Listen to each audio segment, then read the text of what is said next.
ओम शांति। शांति की शक्ति,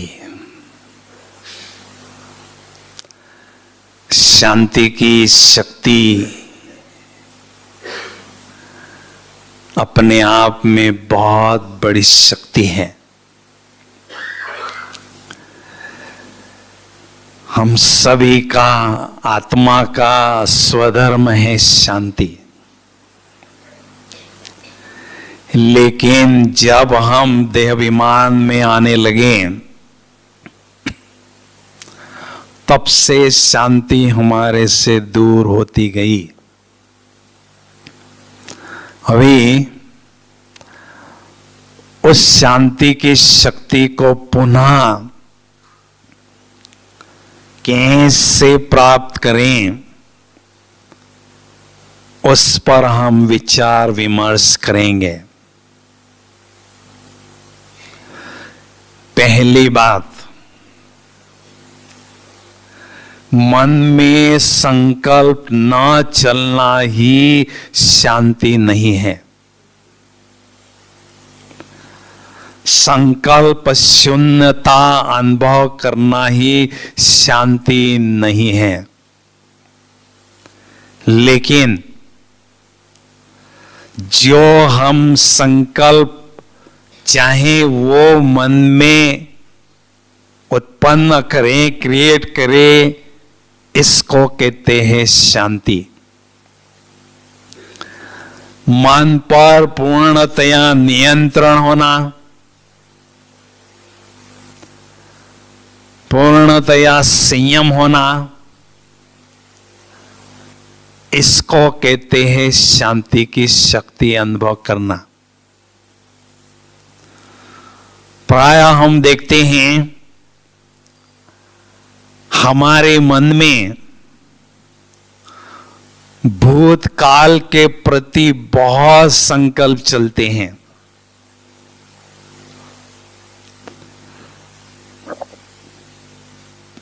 भविष्य के प्रति उससे थोड़े कम संकल्प चलते हैं और वर्तमान के प्रति उससे भी कम संकल्प चलते हैं। तो हमें शांति की शक्ति अनुभव करने के लिए वर्तमान में जीने का प्रयास करते रहना है।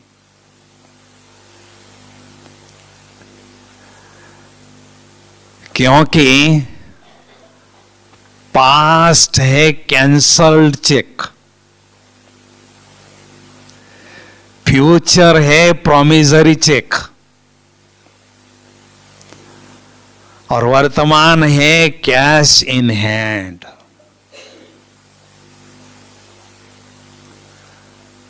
वर्तमान हमारे हाथ में है, इसमें हम जैसा चाहे परिवर्तन कर सकते हैं। इसलिए वर्तमान के प्रति ही हमें संकल्प चलाना है, इस पर विशेष ध्यान दें। तो धीरे धीरे शांति की शक्ति जमा होती जाएगी।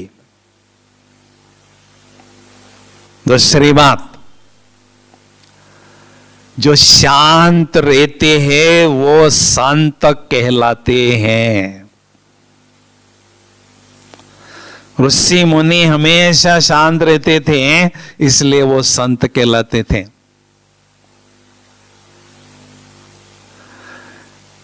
कोई भी परिस्थिति आए, कैसे भी कठिनाई आए, हमें शांति से उसको निपटाना है। आवेग में नहीं आना है, क्योंकि शांति से ही समस्या का हल निकल सकता है।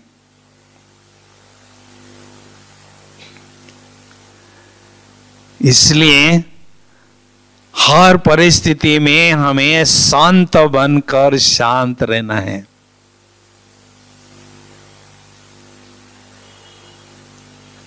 शांत रहना ये भी बहुत बड़ी शक्ति है।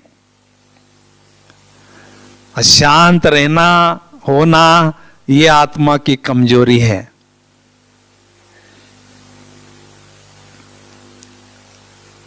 तीसरी बात,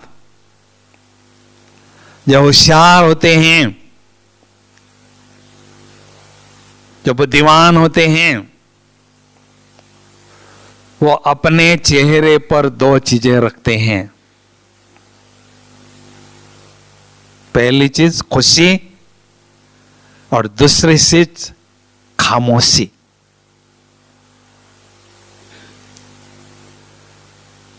खुशी से हमें हर समस्या को समाधान करना है, कठिनाई को पार करना है। खुशी हमें समस्या को पार करने के लिए मदद करती है और खामोशी समस्या आने से हमें दूर रखती है। खामोशी अर्थात शांत रहना।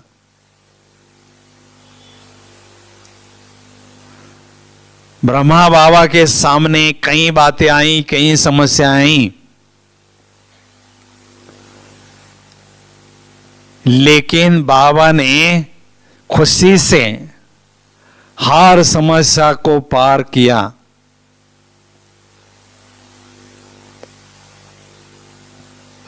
चौथी बात,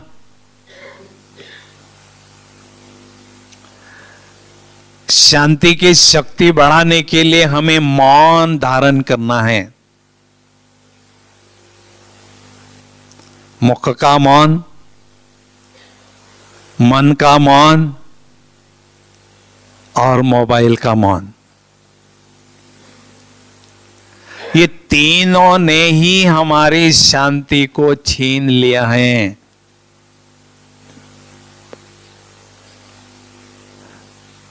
मौन रखना अर्थात आवश्यक बातें ही बोलना।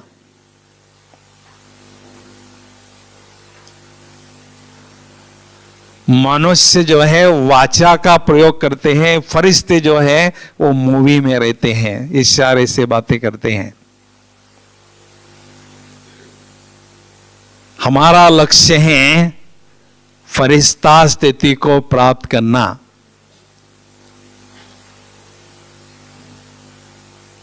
इसलिए मौन व्रत को धारण करना सीखें। बीच बीच में 1 घंटे का मौका मिलता है, 2 घंटे का मौन हमें रखना है। कई चाहते सारा दिन मैं मौन रखूं और वो मौन रखा नहीं जाता है, इसलिए उसको छोड़ देते हैं, हल्के में लेते हैं। सारे दिन का मौन हम नहीं रख सकते, कोई बात नहीं, लेकिन बीच बीच में 1 घंटा 2 घंटा का 4 घंटे का हमें मौन जरूर रखना है। प्रातः काल में 4 से लेकर 8 बजे तक हमें कोई काम नहीं होता है। बाबा की पालना हमें मिलती है, उस समय हम बहुत अच्छी तरह से मौन रखना चाहे तो रख सकते हैं, शांति की शक्ति को जमा कर सकते हैं।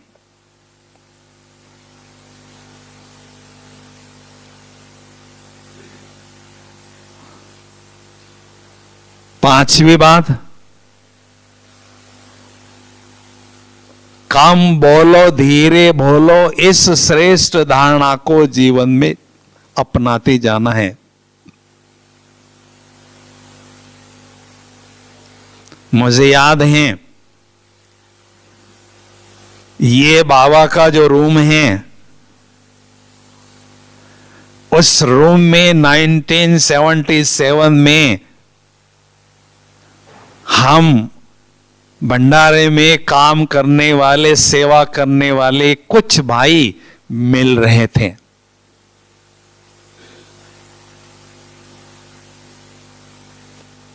ट्रांसलाइट जो बाबा का है, उसके बाजू में जो गद्दी है उस गद्दी पर बाप दादा आए थे और हम सामने बैठे थे।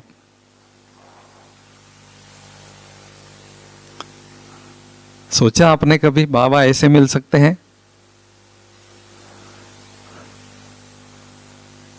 मैं स्वयं इस रूम में बाबा से 3 बार डायरेक्ट मिला।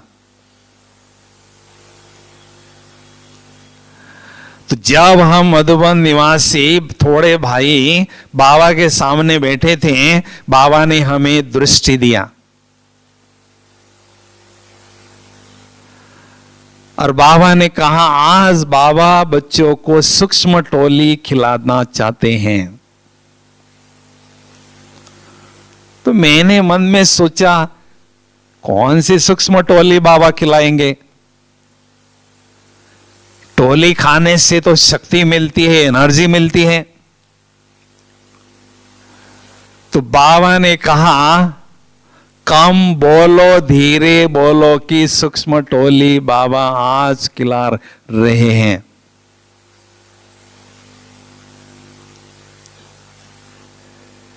क्योंकि व्यर्थ बोल से तन का भी और मन का भी बल नष्ट होता जाता है। जो कम बोलते हैं, धीरे बोलते हैं, उनके पास शांति की शक्ति जमा होती रहती है। हम सभी ब्राह्मण पीस मेकर हैं, शांति स्थापन करने वाले हैं।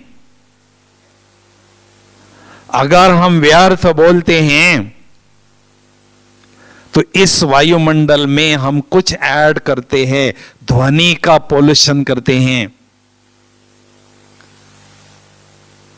और पीस मेकर के बजाय पीस ब्रेकर बनते हैं।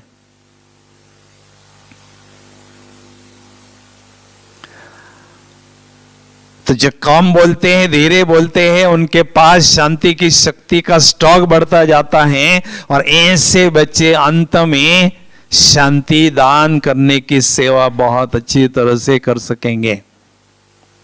ऐसा बाबा ने कहा था।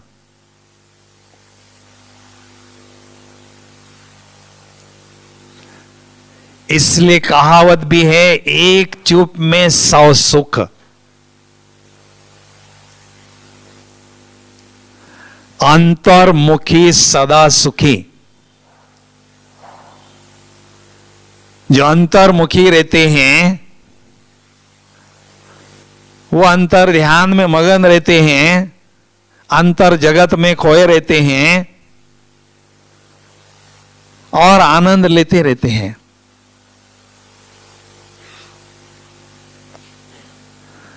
भगवान ने हमें एक मुख और 2 कान दिए हैं, कुछ उसके पीछे राज हैं। बाबा हमें सिखाना चाहते हैं, सुनो ज्यादा और बोलो कम।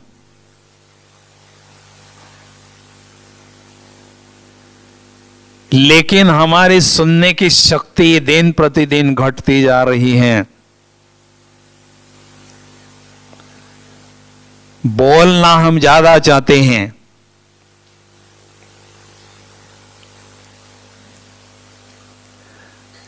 जो बहुत रॉयल आत्माएं होती हैं वो बहुत कम बोलते हैं, वो रॉयल्टी कहलाती हैं।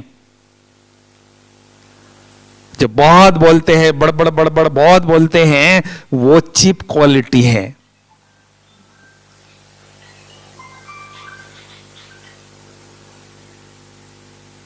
हमारे बोल महावाक्य कहलाएं। इसलिए हमें इस धारणा पर विशेष ध्यान देना है।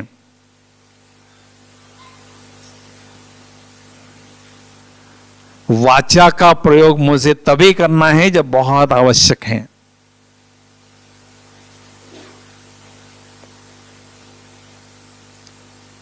अभी इस शांति की शक्ति को बढ़ाने के लिए हमें 5 बातों पर अभ्यास करते रहना है। अगर इन 5 बातों पर अभ्यास करते रहेंगे तो शांति की शक्ति हमारे पास बिल्कुल बढ़ती जाएगी। पहली बात, अमृत वेले या नुमा शाम के समय उठकर बहुत गहराई की आत्म अनुभूति को बढ़ाते चलें, क्योंकि आत्मा का स्वधर्म शांत स्वरूप है। शांति सबको प्रिय है। बॉम्बे का कोलाहल का जो जीवन है उसमें रहते हुए आपकी इच्छा होती होगी कभी चलें, शांति में बैठें, सागर के किनारे बैठें, कहीं बगीचे में बैठें। क्यों? क्योंकि ये शांति हमारा स्वधर्म है। तो जितना गहराई से आत्म अभिमानी स्थिति को हम बढ़ाते जाते हैं, स्वीट साइलेंस का, डीप साइलेंस का और डेड साइलेंस का अनुभव करते जाते हैं। जैसे कभी कोई शरीर छोड़ता है तो चारों तरफ डेड साइलेंस हो जाती है। तो ऐसे जब हम शरीर से डिटैच होते हैं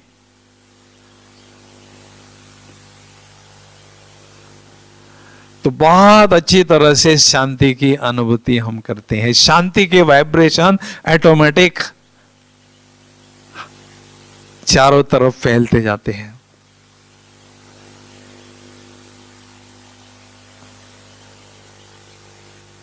लेकिन अशरीरी स्थिति का अभ्यास बहुत रुचि के साथ हमें बढ़ाना है। हम देखते हैं जंगल में कोई गहन तपस्या में साधु रहता है, करता है तप साधना। अब कोई वहां से गुजरता है तो अनुभव करता है इतनी शांति, इतनी स्वीट साइलेंस, डीप साइलेंस का अनुभव हो रहा है। कोई साधु कोई साधना कर रहा है ऐसा वो फील करता है।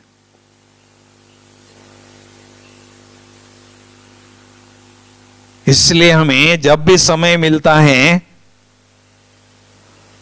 निराकारी स्थिति का अनुभव हमें करते जाना है। हम देखते हैं डायमंड हॉल की स्टेज पर जब बाबा आते हैं और 25,000 की सभा को दृष्टि देते हैं तो ऐसा लगता है शांति का सागर इस सभा में उमड़ पड़ा है,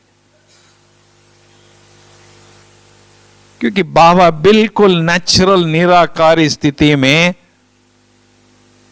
स्थित होते ही है। वो हमें अनुभव होता है। तो ऐसे हमें भी अनुभव अशरीरी स्थिति का बढ़ाते जाना है। दूसरी बात, जितना हो सके हमें शांति धाम में बुद्धि के द्वारा स्थित रहना है। उस घर में बार बार जाना है। उस घर में जितना लंबा समय हो सके स्थित रहें बुद्धि के द्वारा।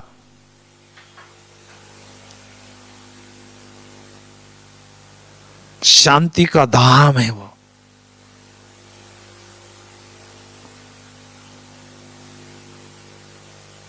तो जितना समय हम वहां रहते हैं शांति धाम की गहन शांति की अनुभूति हम अनुभव करते हैं, आत्मा में वो शांति की शक्ति भरने लगती है।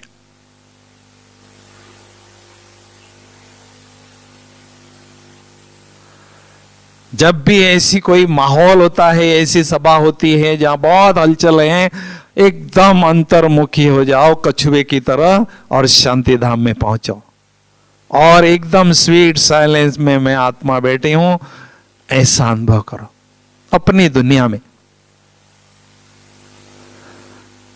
आज की मुरली में ही बाबा ने शांति धाम को टावर ऑफ पीस कहा है। और जो टॉप क्वालिटी की आत्माएं होती है हमेशा टॉप फ्लोर पर रहती है। ये थर्ड फ्लोर है।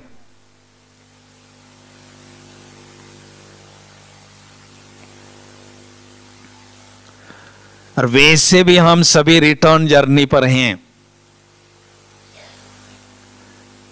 हमारा मूल वतन वही है शांति धाम, तो शांति धाम की खींच हमें अनुभव हो।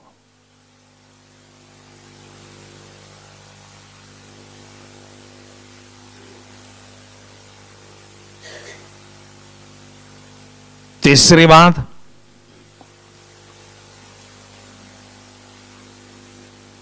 शांति की शक्ति को बढ़ाने के लिए शांति धाम में शांति सागर बाबा जो हैं, सागर के कंठे पर हमें बैठना है। जितना हो सके का सागर के कंठे पर हमें बैठना है और शांति की लहरों में लहराते जाना है और उसका आनंद लेते जाना है। आप सभी अनुभवी हैं। संध्या के समय सागर के किनारे बैठते हैं, सागर की बहुत ठंडी ठंडी लहरें आती हैं और हमें उसमें बहुत प्लीजेंट अनुभव होता है। तो ऐसे शांति सागर जो बाबा हैं उनके समीप बैठ जाएं, शांति के सागर के कंठे में बैठ जाएं और शांति सागर की लहरों में लहराते जाएं।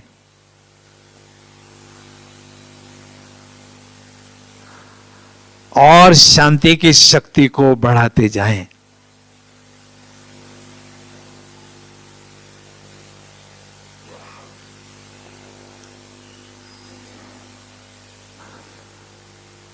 शांति को शक्ति क्यों कहते हैं? हैं जी? शांति को शक्ति क्यों कहते हैं? हाँ दीदी जी, क्योंकि जब हम शांत में रहते हैं तो एक एनर्जी अनुभूति होती है, एक ऊर्जा अनुभव होने लगती है।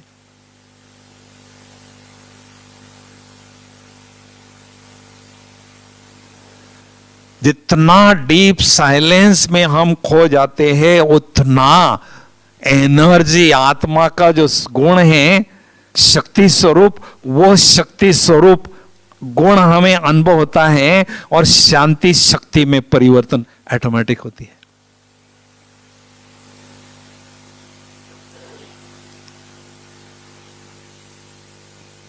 और पांचवी बात, शांति की शक्ति को बढ़ाने के लिए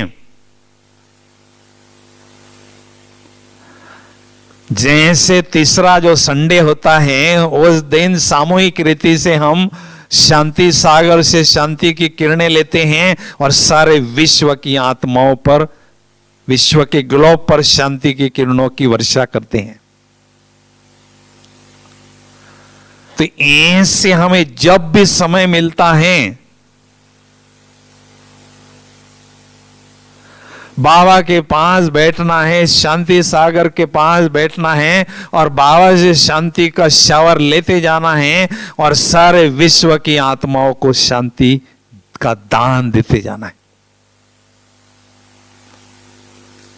अंतिम समय लोग आपसे केवल दो ही चीजें चाहेंगे, शांति और शक्ति, और कोई तीसरी चीज नहीं मांगेगा कोई। शांति क्यों? क्योंकि बहुत अशांत आत्माएं हैं, बहुत दुखी हैं। शक्ति क्यों? क्योंकि विभिन्न प्रकार के बंधनों में वो जकड़ रहे हैं, बंधन महसूस कर रहे हैं। वो ऐसा सोचते हैं कोई आए फरिश्ता उड़कर तो और मुझे इस बंधन से छुटकारा दें, ऐसा वो चाहते। शक्ति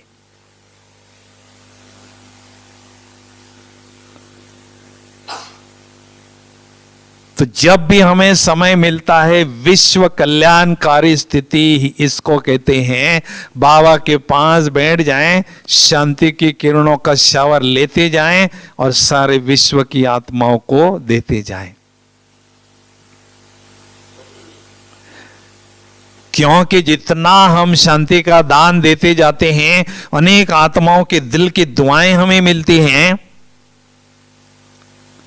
उससे क्या होता है, जितनी दिल की दुआएं मिलती है, उतनी शांति सागर से शांति लेने की क्षमता, पोटेंशियल हमारा बढ़ता जाता है और जास्ती बाबा से शांति लेते रहते हैं, खजाने से भरपूर होते रहते हैं।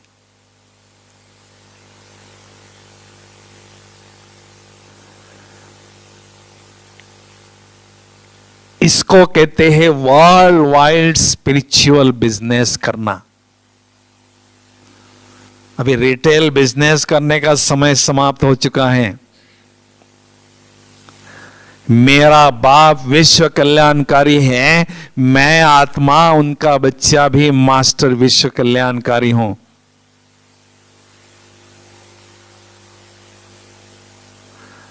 तो सारे विश्व की आत्माओं को शांति प्रदान करते जाना, ये मेरा धर्म और कर्म है।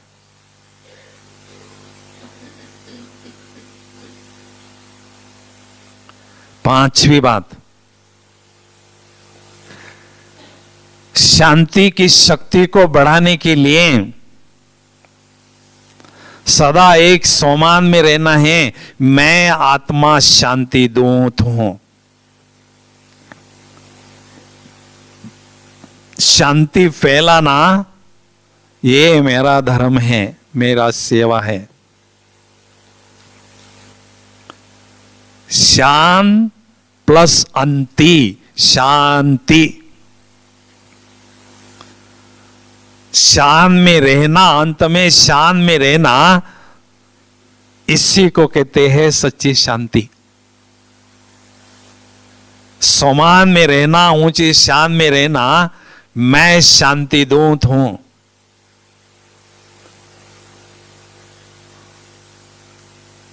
कुछ एक साल पहले विदेशियों ने एक बहुत सुंदर प्रयोग यहां मधुबन में किया था।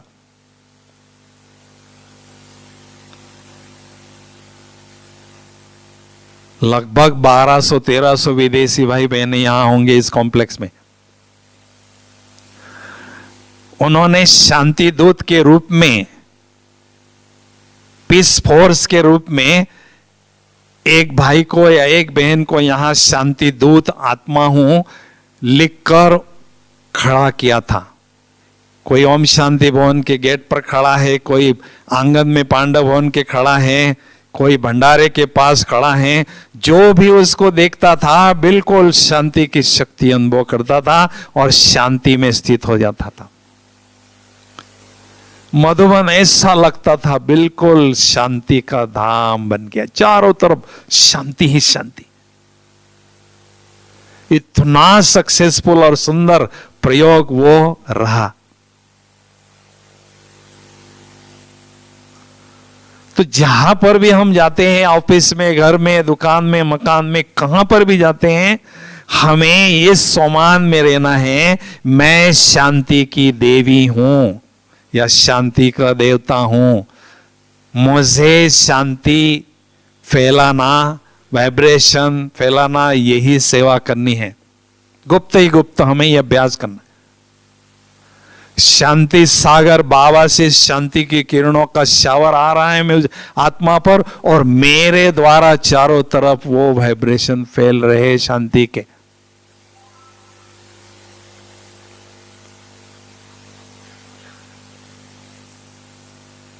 बाबा की पहाड़ी पर मैं हर वर्ष फॉरेनर्स को ले जाता रहा। गेस्ट हो चाहे बाबा के पक्के बीके बच्चे हो, जैसे पांडव भवन गेट से निकलते थे बाबा के पहाड़ी की ओर, तो हम उनको लक्ष्य देते थे। ऐसा अनुभव करना है चलते फिरते कि डायरेक्ट परम धाम से शांति की किरणें मुझ आत्मा पर आ रही हैं और मेरे द्वारा चारों तरफ फैल रही हैं। इस प्रकृति को, इन मनुष्य आत्माओं को, पशु आत्माओं को, पंछियों की आत्माओं को शांति प्रदान कर रहे हैं। सभी उसी स्थिति में स्थित होकर चलते थे। ऐसा लगता था कि ये एकदम ऊपर से अवतरित हुए फरिश्ते हैं,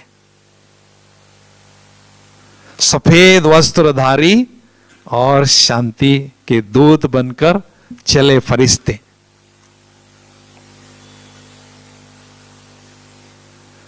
तो ये अभ्यास हमें अंदर ही अंदर करते जाना है।